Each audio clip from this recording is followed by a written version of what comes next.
Magandang gabi rin sa aking mga dating kasamahan sa Philippine National Police. Ako po ay dating pulis, Class 1, 93. Ako ay dati ninyong kasamahan bago ako napunta ng Philippine Drug Enforcement Agency. Mga kapatid, tayo ngayon ay narito upang ipagdiwang ang ginintuang kaarawan ng minamahal nating Pangulo Rodrigo Roa Duterte. Bagamat gusto natin siyang ipagsaya sa kanyang kaarawan, subalit katulad ko, alam ko naramdam ninyo ang sakit noong siya ay dinukot at itinakas patungo ng Netherlands. Mayroon akong tanong sa inyo mga kapatid. Totoo bang nasaktan kayo? Totoo ba na ang ilan sa inyo ay umiyak?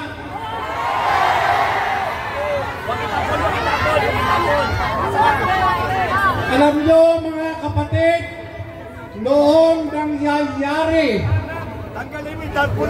yung ginawang pangbabastos sa dating Pangulo, kami po ay naroon sa may Villamor Air Base.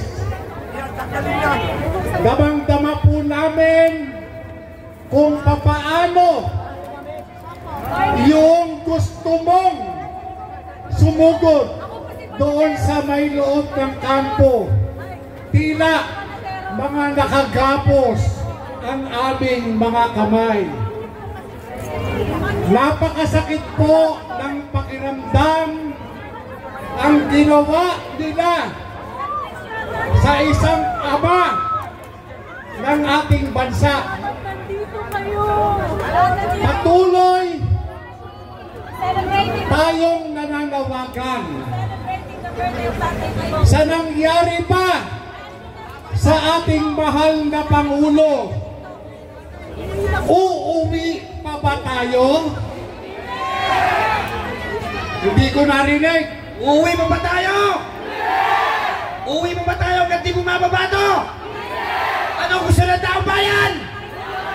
Bumaba ka na! Bumaba ka na! Bumaba ka na! Ngayon, tatanungin ko sa inyo, ano ang maaaring maging kabayaran sa ginawang pagdukot at pagtakas nila kay Pangulong Duterte? Ano po? Mag-resign. Sino yung magre-resign?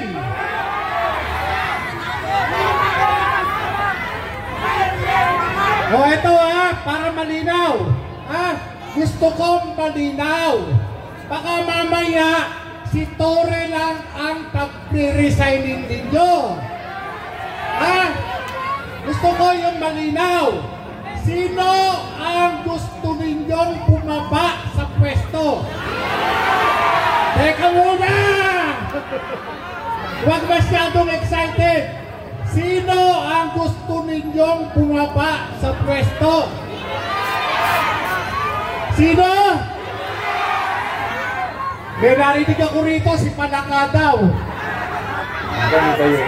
Bakit tayo magpapababa ng Palaka? Lumulundag yun. Okay, ulit. Sino ang gusto ninyong pababain? Okay. Ito ba yung tama ba ito? Marcos resign. Tama ba yun? Okay. Kandahan natin. Sabay-sabay. Ha? Bibilang ako ng 3, ha? Nasabihin, ha? Marcos resign. Okay. 1, 2, 3. Marcos resign! Marcos resign! Marcos resign! Marcos resign! Marcos resign! Okay. Ano nga uli? Ano yung sinasabi dito? Okay. Ano ang sinasabi ng mga pulis? Oh. Teka muna, teka muna. Ano, yung mga pulis ang tinatanong ko eh. Ha? Ano ang sabi ng mga pulis? Withdraw our support! Withdraw our support! Okay. Alam nyo, yung mga kapatid nating mga alagad ng batas, nag-aantay lang yung mga yan. Alam din nyo, itong mga kapatid natin, sa paghawak ng sandata, sila ay nag-aantay lamang sa aksyon ng mga ordinaryong taong katulad natin.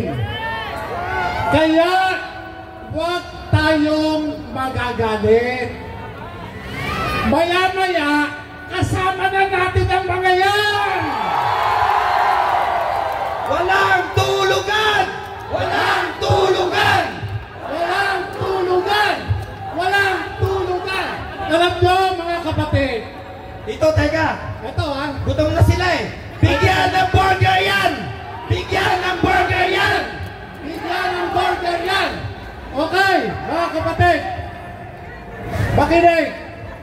makinig, ano? Ako nanggaling din sa serbisyo. Inabot ko noon, noong magkaroon ng EDSA 2. Noong EDSA 2, ako ay kabilang sa na-deploy sa EDSA. Katulad nila ngayon, huwag natin iisipin na sila ay kalaban natin. Pagkos darating ang oras, malay ninyo, ngayon na, yung commander nila, kasama na natin. Kaya, huwag natin silang ipahiya. Dahil, ang mga yan, nag-uusap-usap na sa kampo. Babaliktad na ba tayo? Sasama na ba tayo kay Agent Morales? Sasama na ba tayo kay Captain Dado? Sasama ba tayo kay Colonel Betran? Yan po ang sikretong pinag-uusapan ngayon.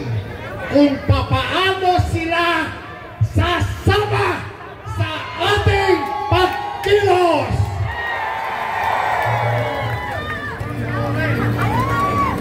Ito po, ito po, sa kahilingan ninyo, gusto nyo pa na si General Torre ay magbitiw na.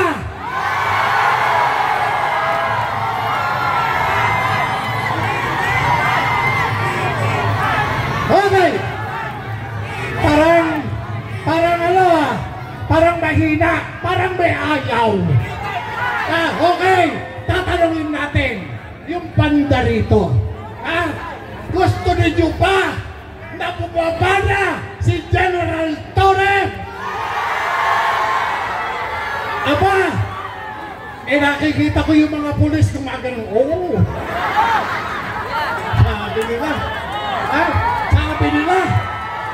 Sabi na mga pulis! Oo. Sabi nila. O dito, may tanong uli ako. Gusto nyo ba na bumaba na sa pwesto si General Romel Marbil?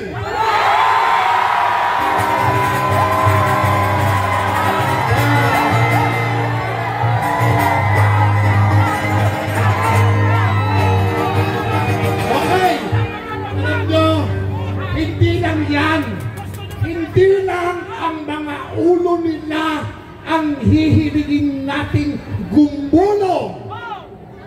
Hihiligin din natin yung ulo ni Crispin Rimbulla.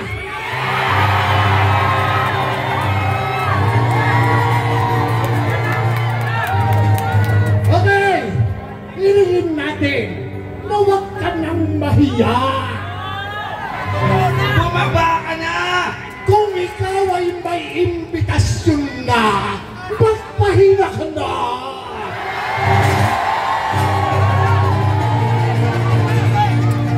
Ganon din, yung pulidong-pulido kung kumilos. Kilala niyo ba yun? Yung nagre-regalo ng sports car? Yung kulay red? Kilala niyo ba yun? Aba, pagbitawin na rin yan yung DILG Secretary, si Rimbulla. Isang bagsak, Duterte! Duterte! Duterte!